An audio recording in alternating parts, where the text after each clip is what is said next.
Hi there, and welcome to our WIx Harmony series. Today, we'll learn how to add a menu on the WIx Harmony editor, and here is how you can do it. Click the Add button here on the upper left.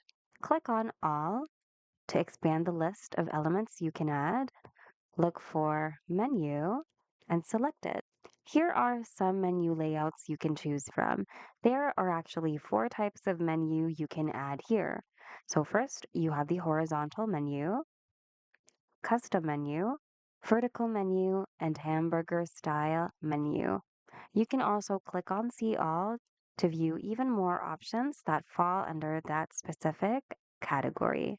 To add a menu of your choice, simply drag and drop it onto your page and position it properly.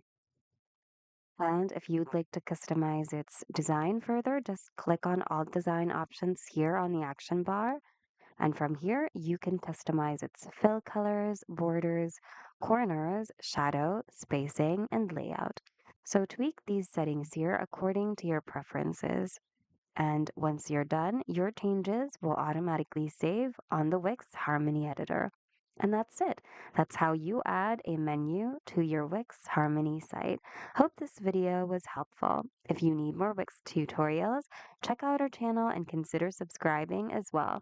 Thanks so much for watching, and we'll see you guys in the next video.